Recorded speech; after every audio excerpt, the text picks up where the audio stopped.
as in pole. Mr. Miller is here. Mr. Niemela, did I say that right? Niemela. What origin is that? That's Finnish. It's interesting. Niemela. Mr. Reamer.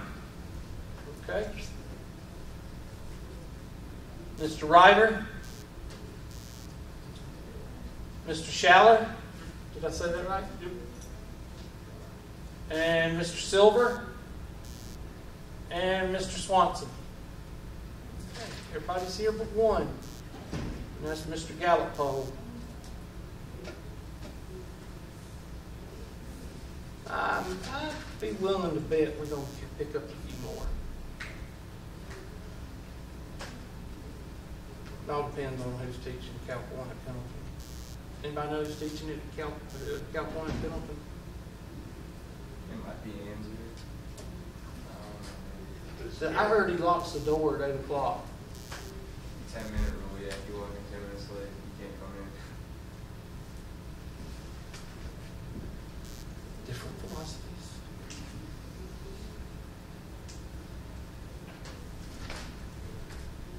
All right, y'all done yet? You should be able to sketch the graph also. If you can't, just consider yourself a failure.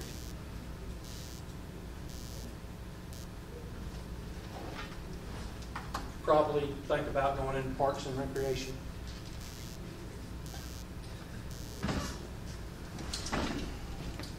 Or what is it? Sociology? You got it on for reason. Oh yeah, thank you.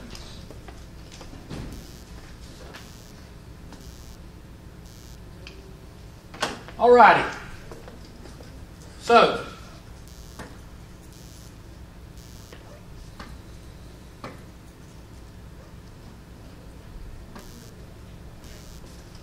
x squared minus 7x plus blank is equal to 2 plus blank.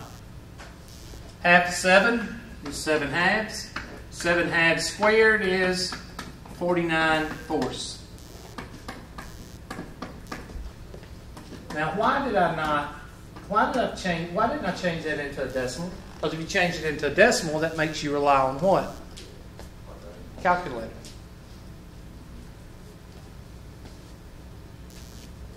You ever met one of these people at the cash register that can't make change? You don't want to be like that. If you haven't, take 6 cents, and if your bill's like $15.56, give them a $20 bill, let them ring it up, and give them the 6 cents and watch your head explode. It's fun. All right, so this is shortcut. Some of y'all are like, huh? Take this. This is shortcut number what? Number 2, Hubert. Thank you, class. And that'll give you x minus 7 halves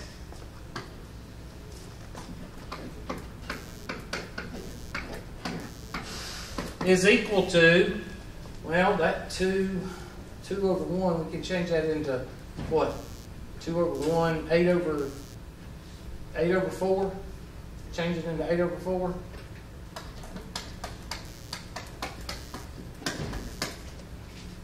That'll give you dang old 57 over 4. Somebody check my math. Of course it is. All right. Now, here we go our 3 ways. F of x is equal to x minus 7 halves, quantity squared, minus 57 fourths.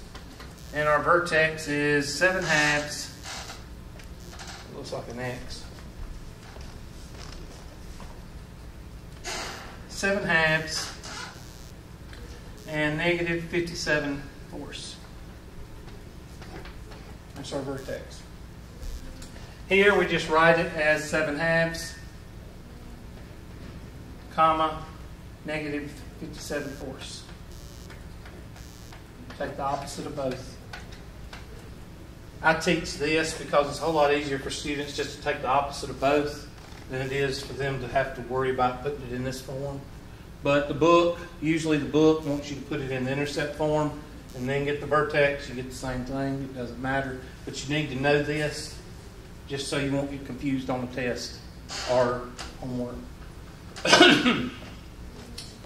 X minus 7 halves quantity squared is equal to 57 over 4. Take the square root of both sides. X minus, my big head's in the way.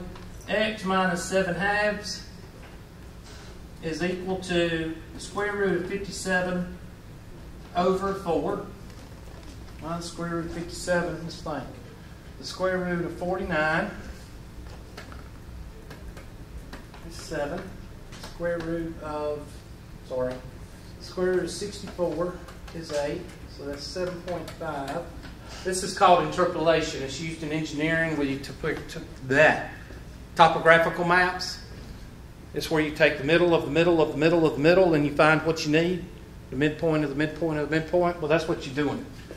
And 49, they go 50 to 64 is 14. Half of 14 is 7. So that's going to be 7.5. So square root of 56.5 is 7.5.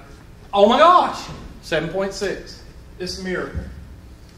Equals 7.6 over 2. And so X is equal to positive or negative 7.6 plus 7 over 2. What's 7.6 plus 7? 14.6, Hubert. That's right, class. 14.6 divided by 2 is 7.3. Y'all check my math. That's one x-intercept. You owe $7.60. You pay $7. You still owe what? 60 cents. So 60 cents divided by 2 is negative 30 cents. So now let's draw our little handy-dandy graph. Our vertex is 2.5 or 3.5. 3.5 and 4 will go in there, what? 12, 13. Somebody take 57 divided by 4. Let's see. 1, that'll leave 4, 14 in the fourth or something like that. So negative, so that's 2 and negative 4. Dang, go down here somewhere. Okay? And our vertex, got the vertex. Our y-intercept is what?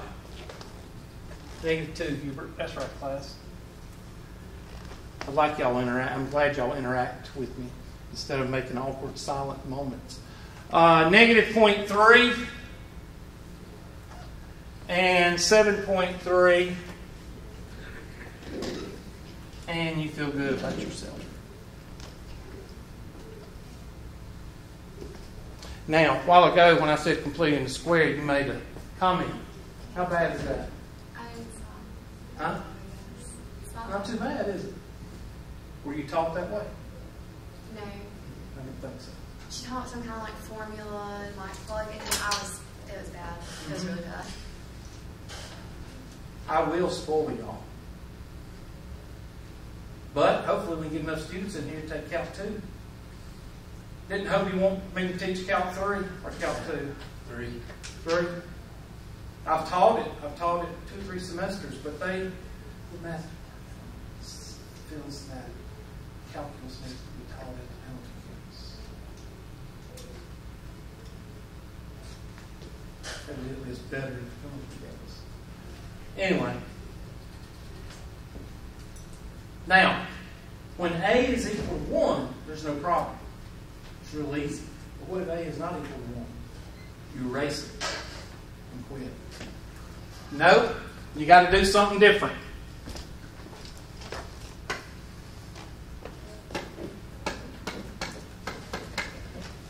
No, we better not do that one yet. That one may cause mental breakdown. Let's do 4x minus 7.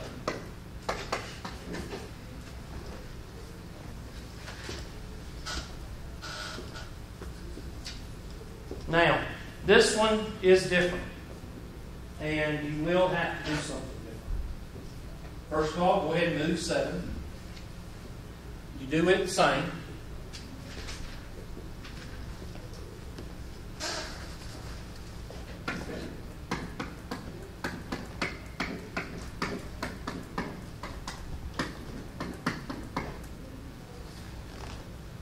Now, you need to mark this example in your book, because when you are given some problems, and I'm going to make a worksheet up for y'all on what you need to know before we get into Unit 1. And we're going to do that worksheet. When you have these put in front of you, always remember to do this first, because you get confused on the factoring and the dividing by 2. You get confused if you don't do it in a very methodical way. The next step is to factor out A. Okay? Now, when you do that, you have to put A at right-hand side blank. You got to remember to do that. And I'm fixing to do that after y'all write all that down. I'm going to show you what I mean. And you need to highlight that. Take the highlighter out and highlight, put A at right-hand side blank, because you're going to forget to do it. Okay, so here we go. We're going to factor out what? 2. That's right, class. And that'll give me x squared plus 2x plus blank is equal to 7 plus 2 times blank. And we're going to take our handy-dandy highlighter. We're going to... That's what you got to remember. Now, there's a long explanation. Basically, completing the square is originally done on the left-hand side of the equal sign. Everything's done on the left-hand side. And then, if you factor it out over here, basically got to factor it out over here, is basically what you're doing. But it's usually shown all on the left side. This 7 is a negative 7. It's over here, negative 7 plus 2 times blank, like that. But I don't do it that way because it confuses students, and I don't want to confuse students. My job is to not confuse students. So I don't do show you that. Okay, now I'm going to take my handy-dandy green highlighter, and I'm going to highlight this guy. What is that? A 1. So now we can complete the what? Complete the square, Hubert. That's right, class. Because A is 1. When A is 1, you can complete the square. So now what are we going to do? Take the 2, divide it by 2, and square it. So I wonder if I could, y'all go ahead. I'm going to try to move this, which is probably not going to let me. No, it's not. There's got to be a way to explode parts, and I don't know how.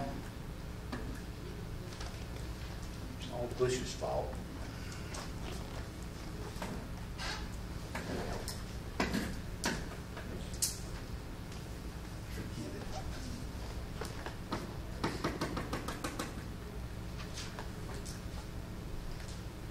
So that's going to give us 2 times x squared plus 2x plus, what's half of 2?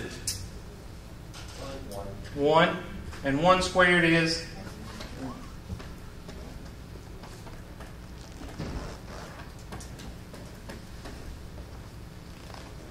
That's going to give us 2 times x plus 1. Quantity squared is equal to 9.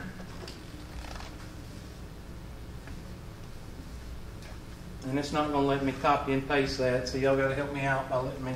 2 times x plus 1 squared is equal to 9. 2 times x plus 1 quantity squared is equal to 9.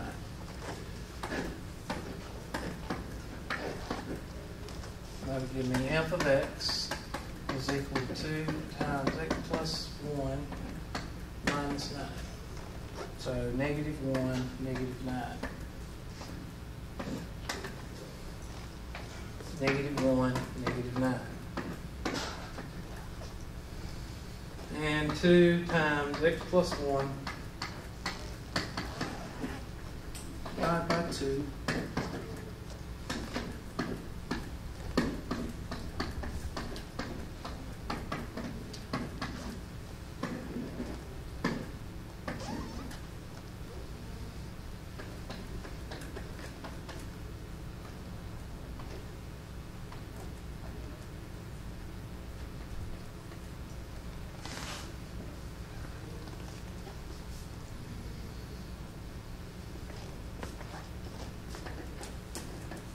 Rationalizing the denominator is something that y'all need to be reviewing also, which will be positive or negative 3 square root of 2 over 2 plus 2 over 2. I'm sorry, minus 2 over 2.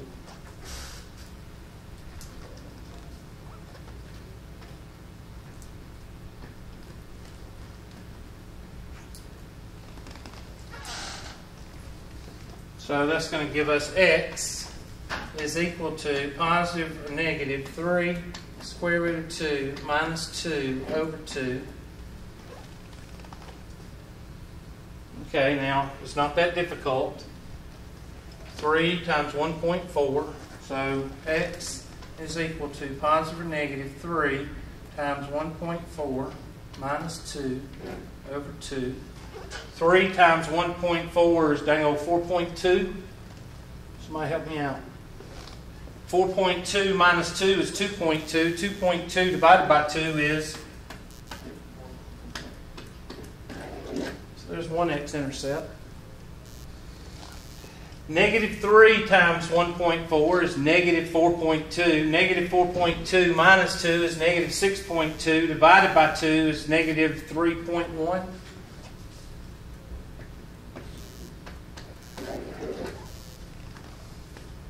Take our handy dandy. Our vertex is negative 1, negative 9.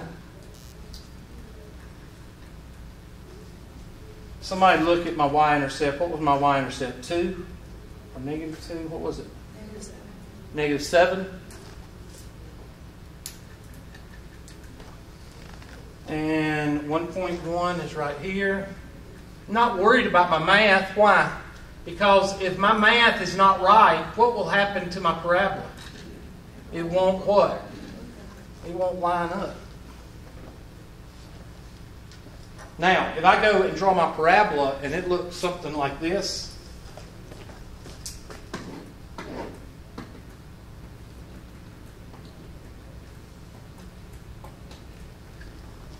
then I know what? I know something's wrong. Something's wrong in my math because it doesn't line up. See, you can do this all day long. It's not that difficult. But you try to teach a calculus student how to do calculus when they can't do completing the square. What does that cause?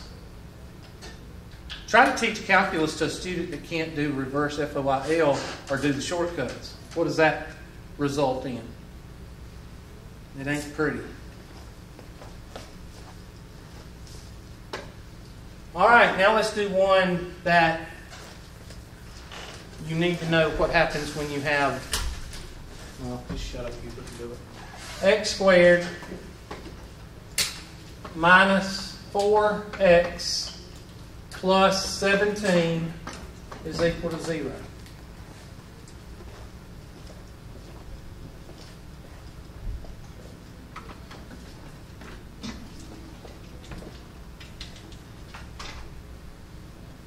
Oh, shoot. What time's class over? Huh? 10. Oh. Your office hours at 9:35. Well, that's wrong. Thank you. I need to change that. I thought it was over at 9:35. I mean, it can be. It can be, but see, this is a 4-hour class. That's why. A regular class is over at 9:35. That's why I thought I was over. Why are you trying to get over it? You're going to fail this class. Please don't.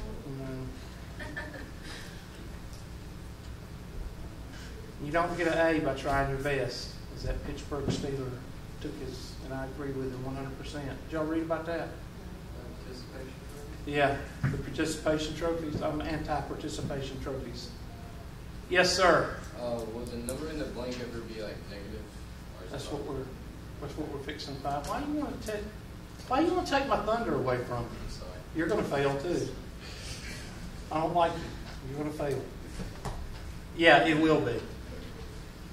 There will be times that the number with the blank, that negative 17, yes, and that's what I'm trying to help. Oh, you talking about the 4? Yeah. Negative 4 squared is what? Or negative 4 divided by 2 is what? 2. Negative 2 quantity squared was always Positive, yeah. always positive. So it's always going to be. But the negative 17, I thought you were asking about the negative 17. The negative 17 will stay negative. And the right side will be negative, and that does mean something.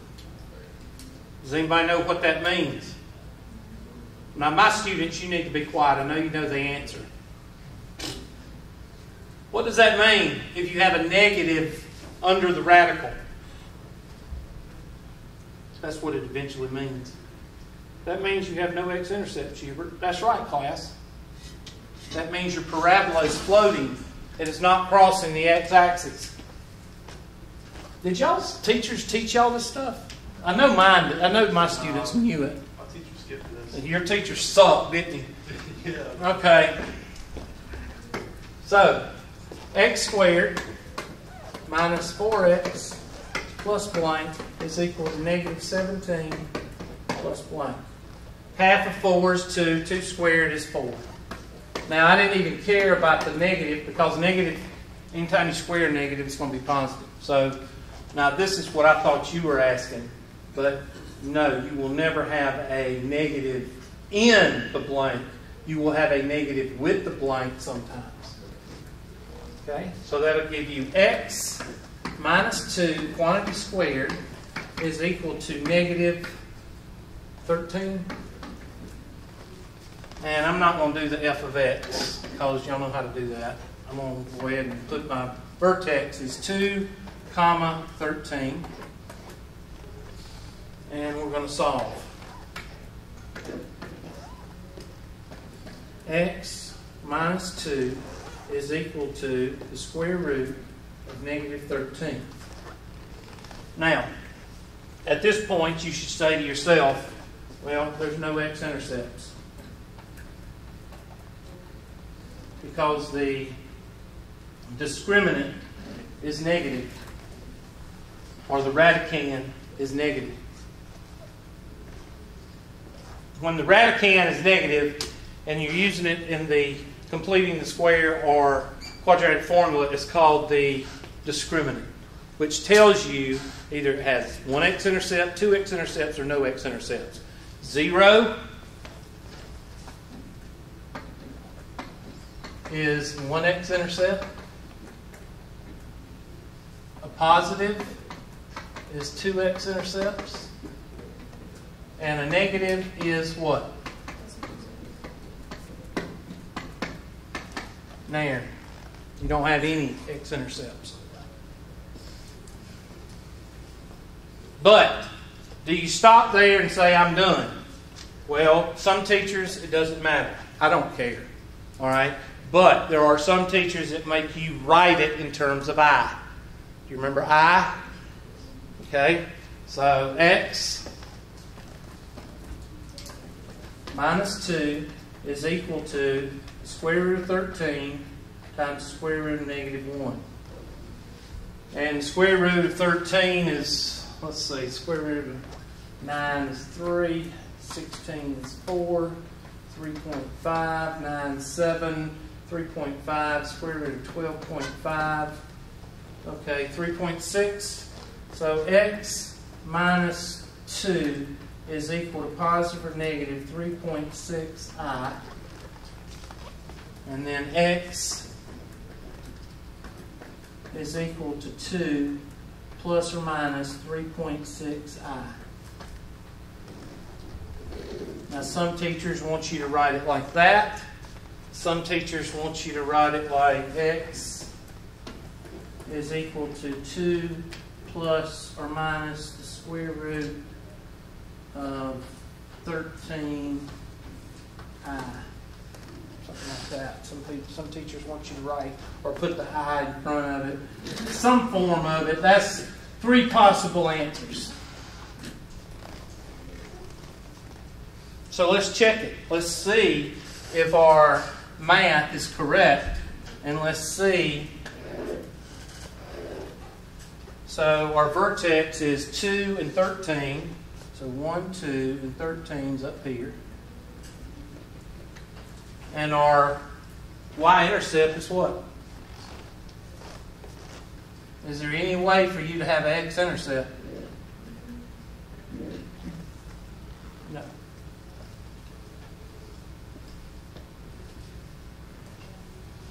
You can make these up all day long and check it on your calculator. You can make up quadratics all day long. 2x squared minus 3x plus 4 is equal to 0. Negative 4x squared plus 2x minus 3 is equal to 0. You can make them up all day long.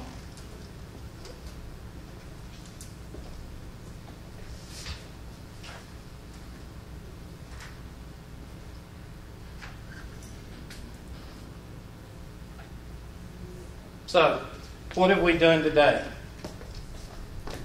We basically went over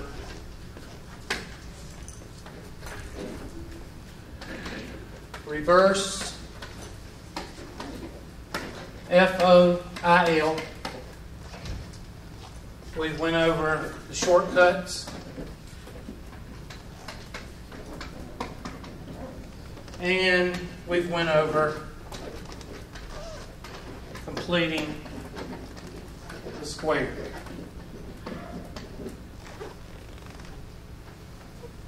Did I knock some cobwebs loose?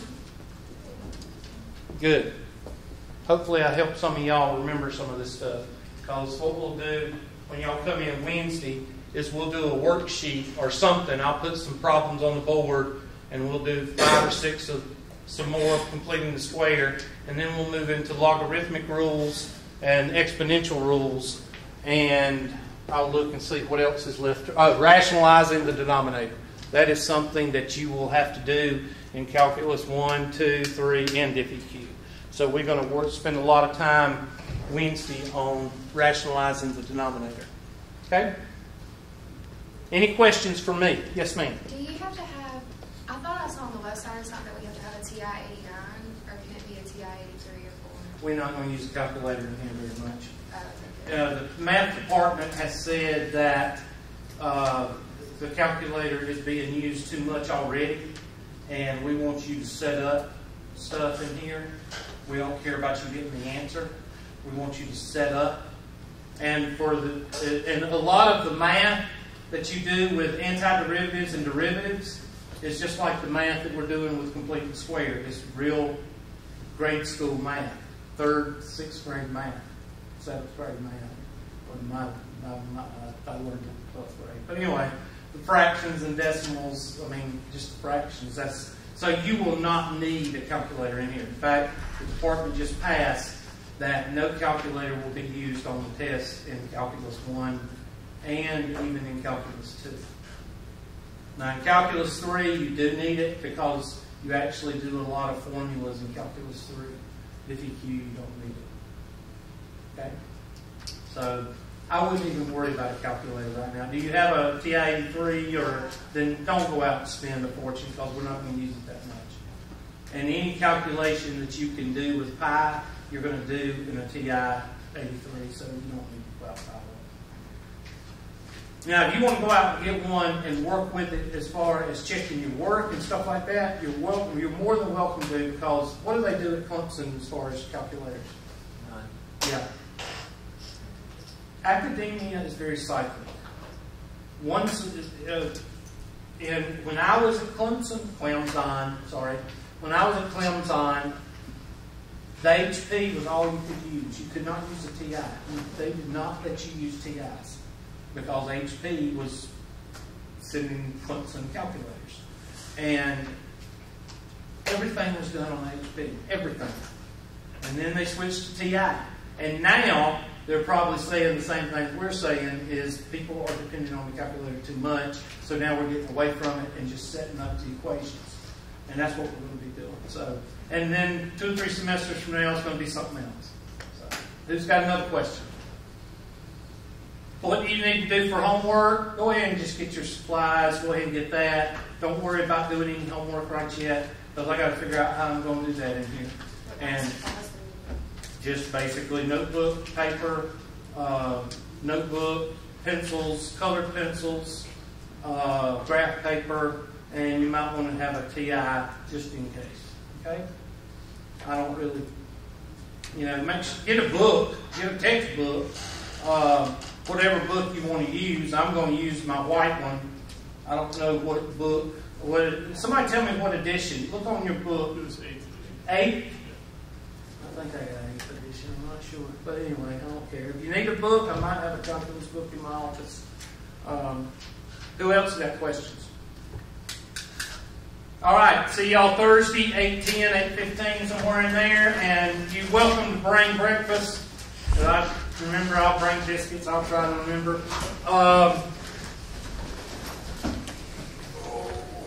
What if you weren't